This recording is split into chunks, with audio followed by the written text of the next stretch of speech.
ஓம் சாய்ராம், ஜெய் சாய்ராம். எல்லாரும் நல்லா இருக்கணும், எல்லாருக்கும் நல்லதே நடக்கணும். அன்பு குழந்தையே, இன்று இரவோடு இரவாகவே இந்த சாயப்பாவின் வார்த்தைகளை கேட்டு விட்டாய்தானே?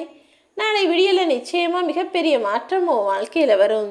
இது எப்படி நடந்ததுன்னு நீயே ஆச்சரியப்படக்கூடிய விதத்தில் மின்னல் வேகத்தில் மிக பெரும் மாற்றங்களையும் அற்புத அதிசயங்களையும் உன் சாயப்பா நான் செய்ய போறேன் என் செல்லமே.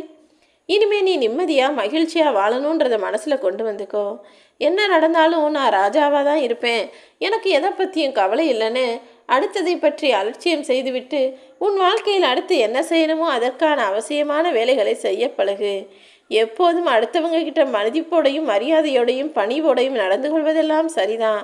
ஆனால் ஒரு அளவுக்கு மேலே ஒருத்தவங்க உனக்கு மரியாதை கொடுக்காம பேசுகிறாங்க, அவங்க தேவைக்கெல்லாம் உன்னை ஆட்டி வச்சு வேடிக்கை பார்க்குறாங்கன்னா அங்கே நீ மதிப்பு மரியாதையும் தன்மானத்தையும் இழந்து அவங்க கூட இருக்க வேண்டாம் என் செல்லமே.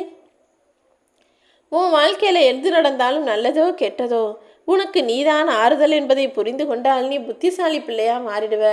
இல்லை, என் மனசு கஷ்டமாக இருக்குது, எனக்கு வருத்தமாக இருக்குது, யாராவது என் கண்ணீரை துடைக்கணும், எனக்கு ஆறுதல் சொல்லணும்னு அடுத்தவர்களை எதிர்பார்த்தால் அது கடைசி வரை எதிர்பார்ப்பும் ஏமாற்றமாக மட்டும்தான் இருக்குமே தவிர ஓ மனசுக்கு நிம்மதி கிடையாது. என்ன நடந்தாலும் நீயே உனக்கு தைரியம் சொல்லிக்கொள்ளக்கூடிய ஆளாக மாறிவிடு. உன்னுடைய தேவைக்காக அவர்கள் வர்றாங்களோ இல்லையோ, அவங்க தேவை நிறைவேறணும்னா சற்றும் யோசிக்காமல் உன்னை தேடி வரக்கூடிய மனிதர்களும் அவர்களது தேவை நிறைவேறும் வரையிலும் நீ அப்படி திறமையான ஆள், இப்படி திறமையான ஆள், உன்னால் அது முடியும் இது முடியும்னு உன்னை பெருமையாக பேசுபவரும் இந்த உலகத்தில் மிகவும் ஆபத்தானவர்கள். அப்படி தேவைக்காக தேடி வருபவர்களையும் தேவை வரும்போது உன்னை புகழ்ந்து பேசுபவர்களையும் நீ நம்பிவிட வேண்டாம் என் செல்லமே.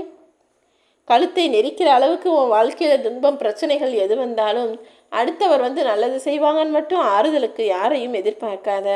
அடுத்தவரை எதிர்பார்த்தினா அவர்கள் நிச்சயம் உன் கழுத்தை அறுக்கும் கத்தியாக மாறிவிடுவார்கள்.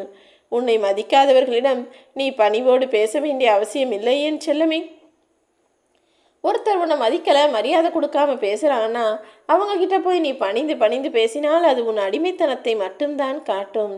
அதே நேரத்தில் உனக்கு மரியாதை கொடுத்து உன் மேலே அன்பை பாசத்தை காட்டுபவர்களிடம் நீ ஒருபோதும் கோபத்தை காட்டிட வேணாம். அப்படி உன்னை மதிக்கிறவங்ககிட்ட நீ கோபத்தை காட்டுனினா அது உன் வாழ்க்கைக்கே கெடுதலாகவும் உன்னுடைய அதிகாரத்தை காட்டுவதாகவும் தான் இருக்கும். சில நேரங்களில் யாராவது உன்னை எதுக்கெடுத்தாலும் திட்டிக்கிட்டு தாழ்த்தி பேசிக்கிட்டு உன்னை மட்டு மரியாதை இல்லாமல் பேசிக்கிட்டு இருப்பாங்க.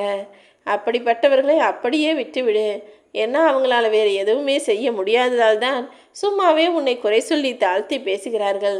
அதை அப்படியே விட்டாலே எல்லாம் சரியாகி விடுமேன்னு செல்லமே.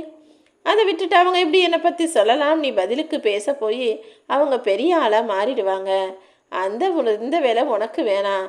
அவங்க உன்னை அவமரியாதை செய்கிறார்களா, செஞ்சுட்டு போட்டு உனக்கு கண்டும் காணாமல் கடந்து போய்விடு. அவர்கள் கீழே கிடக்கும் குப்பையாக மாறி போகக்கூடிய நாள் சீக்கிரமாக வந்து சேரும்.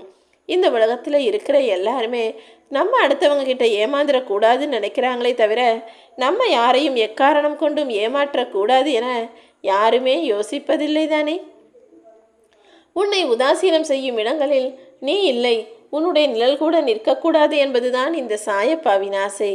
எல்லாருடைய தேவைகளையும் நீ நிறைவேற்றி எல்லாருக்கும் வேண்டியதையெல்லாம் நீ செஞ்சு ஆனால் நீ கஷ்டப்பட்டுக்கிட்டே இருந்தால் மட்டும் உன்னை நல்லவன்னு சொல்லக்கூடிய இந்த உலகத்தில் அடுத்தவர்களுக்காக நீ எதையும் பிரயத்தனப்பட்டு செய்ய வேணாம் நான் சொல்ல மாட்டேன். ஆனால் உன்னுடைய மதிப்பும் மரியாதையும் தெரியாத மனிதர்களுக்கு நீ எந்த நல்லதும் செய்ய வேண்டாம். ஏன்னா அவங்க உனக்காக திரும்ப எந்த பிரதிபலனும் செய்ய வேணாம். ஆனால் உனக்கான அருமை பெருமையும் மதிப்பையும் மரியாதையும் அவர்கள் கொடுக்க வேண்டும் என்பதுதான் என்னுடைய ஆசை.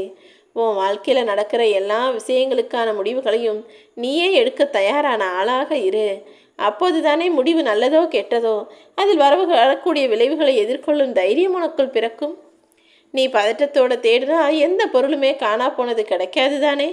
அதே போலதான் வாழ்க்கையிலும் நீ நிதானமாய் நின்று திரும்பி பார்த்தால் உன் வாழ்க்கையை நீ இழந்ததையெல்லாம் மீண்டும் பெற்று நிம்மதியாய் வாழ முடியும். உன்னால் இது முடியும்னு உன்னை ஊக்கப்படுத்தும் நல்லெண்ணம் கொண்ட நல்ல வார்த்தைகளை பேசும் மனிதர்களிடம் மட்டும் பழகு. நிச்சயமாக உன்னால் எல்லாவற்றையும் சாதிக்க முடியும் என் தங்கமே.